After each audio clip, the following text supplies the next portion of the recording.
geometry.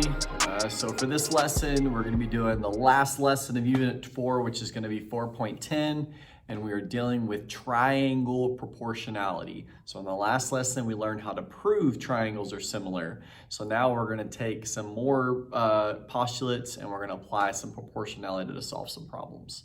Let's jump into it. All right, so to start with it, we're going to look at some two different theorems that we learned. So we know that if two triangles are similar, then we can actually use proportions to solve missing sides. And we'll actually be doing some of that inside of our skill check.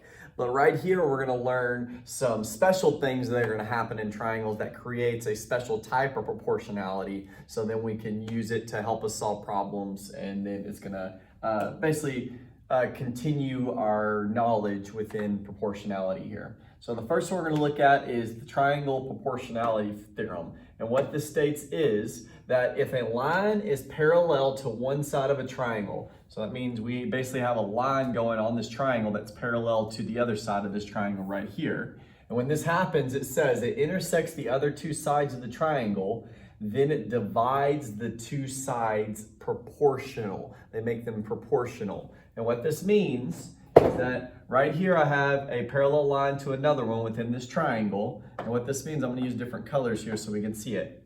That means AG right here is going to be proportional to GC. So AG is going to be proportional to GC. Okay? And so now I'm going to set that equal to, which now, since they're crossing right here, it's now going to make it proportional to BH and HC, because right here it's splitting it. So, but one thing you have to pay attention to is AG and BH are in the same spot technically. So I have to put BH on top, or I have to match AG and BH together.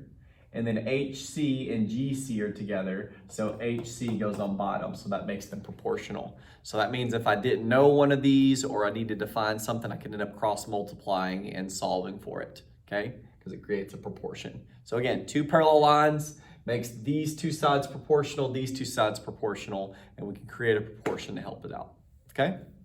All right, now on the next one here, it says the triangle angle bisector theorem. So we've learned exactly what an angle bisector is where you have a line that is splitting one angle of that triangle into two equal pieces. And when that happens, it creates a proportionality between the two sides of one triangle and the two sides of the other. So right here it says, when a ray bisects the angle of a triangle, it divides the opposite side into two segments that are proportional to the other two sides of the triangle.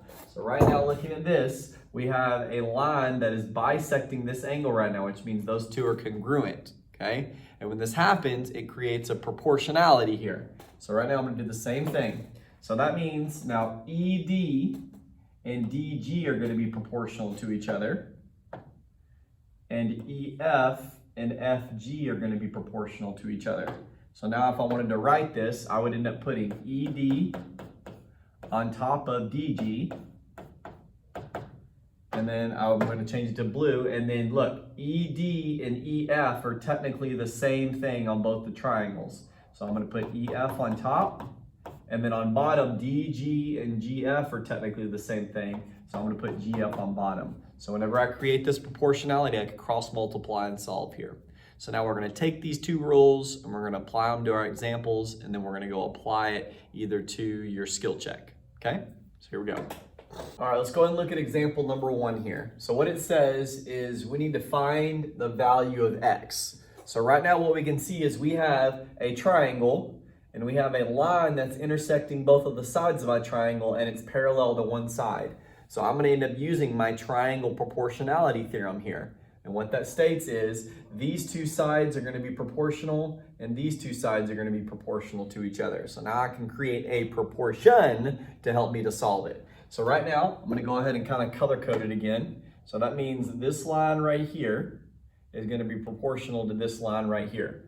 So I'm going to end up putting, I can either do 2 over 6 or 6 over 2, it doesn't matter. So I'm going to go ahead and just do 6 over 2, okay? And now, since it's split over here, it is going to be proportional. This side right here is going to be proportional to this side right here. But I have to make sure I match it up. So 6 and 9 go together. So that means I got to put 9 on top. And 2 and x go together. So I got to put x on bottom. So now I need to find the number that's going to end up making these two proportional. So I'm just going to cross multiply and solve here. So I'm going to do x times 6, which is going to give me 6x. And I'm going to do 2 times 9, which is going to give me 18. Sorry, I messed up on that, which is going to give me 18. And now all I have to do is solve for x by dividing by 6 on both sides. So x is going to end up giving you 3. So the measurement of this side, since all these are proportional, is going to end up giving you 3. And I can check this because look, 6 divided by 2 would be 3. And 6 divided by 3 would end up being 3. So that would make those proportional and they would make them equal. Okay? So that's how you would use the proportional triangle theorem. All right, now look at example number 2. So on example number 2, we're using the same concept again. I've been given a triangle, and I had a line that is parallel to one side of that triangle. So now it creates a proportionality between these sides that's being split by that line here, okay? So right now, it looks like this side right here is gonna be proportional to this side right here because it's being split. So what I can do is I can actually write a proportion with those two. I can put 12 over x, I can put x over 12, it doesn't matter as long as I line up the other ones. So I'm just gonna go ahead and put x over 12, okay? And now, since this line is splitting this side as well, this side right here is now proportional to this side right here, okay? So right now, x and x plus 1 are together here. They're the same thing on both sides. So I have to put x plus 1 on top. And then 12 and 15 are the same on both sides. So now I got to put 15. So now, technically, these two are going to be proportional. So I would just cross multiply and solve for x. So here we go. So I'm going to cross multiply here, which will end up giving me 15x. And then I'm going to cross multiply here, which I'm now doing 12 times x plus 1. And now I just have to distribute my 12. So I get 15x is equal to 12x plus 12, because 12 times x is 12x, 12 times 1 is 12. I'm going to subtract 12 on both sides, which is going to give me 3x equals 12. And then I'm going to divide by 3 on both sides. So that means x is going to equal 4. Okay, and then we can go ahead and just check our answers. So x is 4 here. And then x is 4, so 4 plus 1 is going to end up giving me 5. So 4 over 12 would then reduce to, would it end up reducing to 3 over 4, okay? Actually, no, it would end up reducing 1 over 3, okay? And then 5 over 15 would reduce to 1 over 3, so those would end up being congruent to each other, okay? All right, and lastly on example number 3 is asking what is the value of x here? So right now I have a triangle that has an angle bisector, because we can see that this angle right here is equal to this angle right here. So that makes it an angle bisector. So when this happens, it ends up splitting this triangle into two pieces that's going to end up being proportional to each other. So right now, if I look here, 16 and x are going to be one side of my triangle that's going to go together. So I can put either 16 over x or x over 16. It doesn't matter how I do it. So I'm just going to go ahead and write 16 over x here.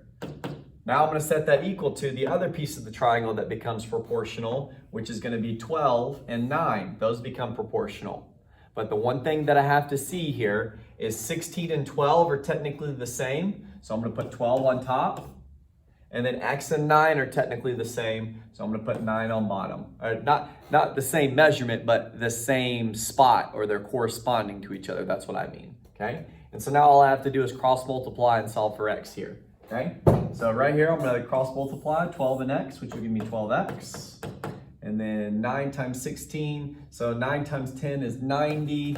And then 9 times 6 is 54, which is going to end up giving me 144. Because 90 plus 54 gives me 144. And then I'm going to divide by 12 on both sides, which 144 divided by 12 is going to be 12. Okay, so that is the value of x. Okay, so I can just go ahead and check this. So if this is 12, so if I did 12 over 16, this would end up reducing by 4, which would end up giving me 3/4. And then if I did 9 over 12, this would end up reducing by 3, which would end up also giving me 3 over 4. So now they're technically the same proportion. Okay, so that's correct. So your answer would be 12 here. Okay. If you guys have any questions, please feel free to ask, and good luck on your skill check.